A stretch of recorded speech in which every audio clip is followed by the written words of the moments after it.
Hey ladies and gentlemen, welcome back for more math enjoyment with Mr. Massey. Today we're going to be factoring and solving trinomials, so I've cooked up a couple examples for you.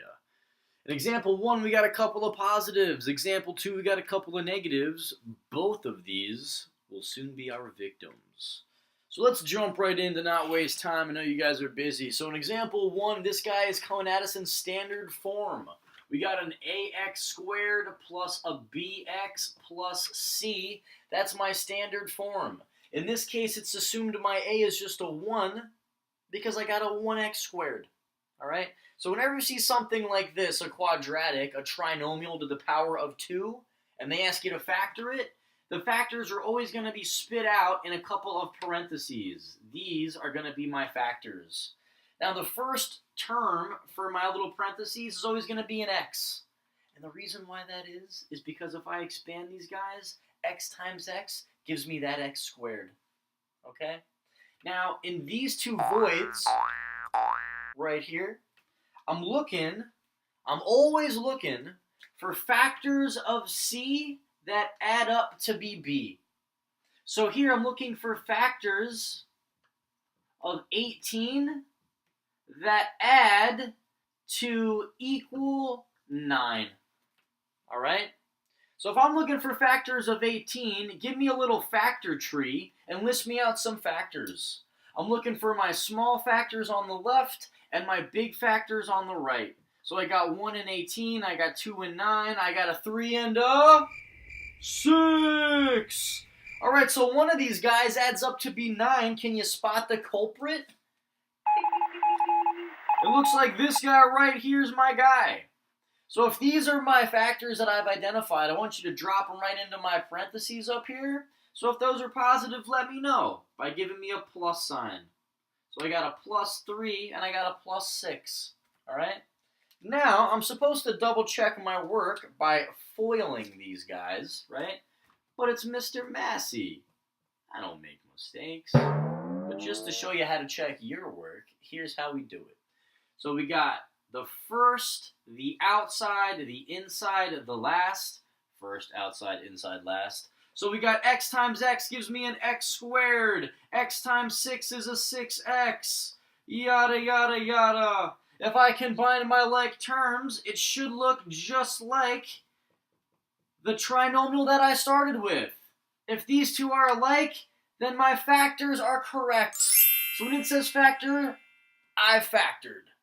Now if it says solve, I gotta solve.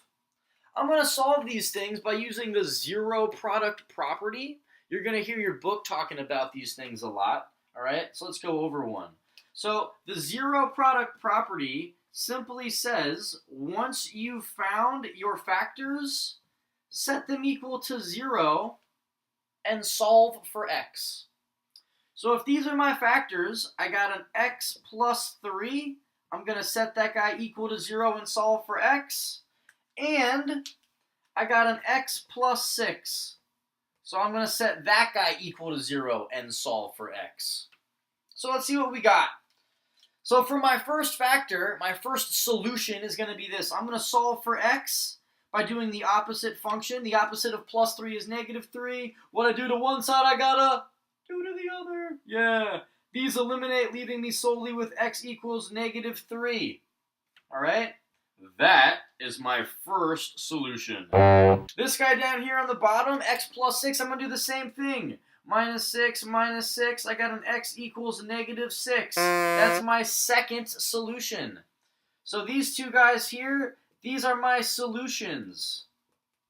Since my trinomial's to the power of 2, I'm going to have 2 solutions. This one, put a bow on it, wrap it up, we're done.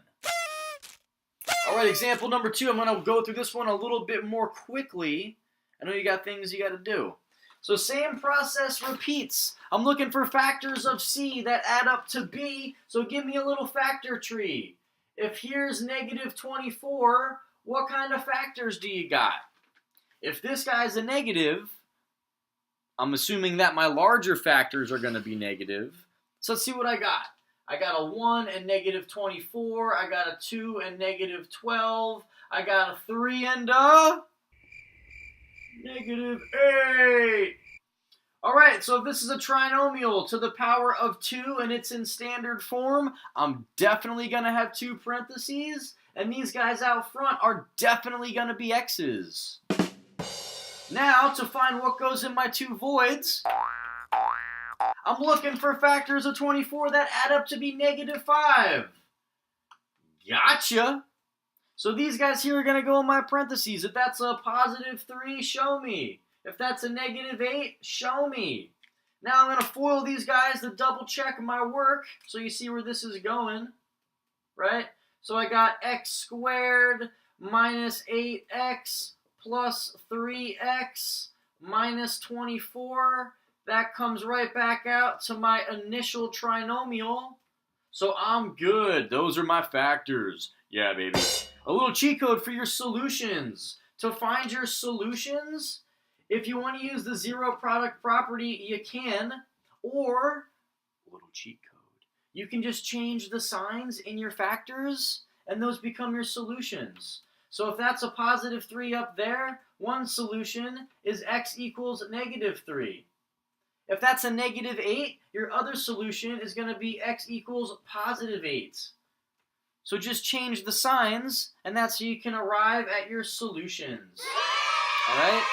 So factoring and solving trinomials, piece of cake. Walk in the park. It'll be a picnic.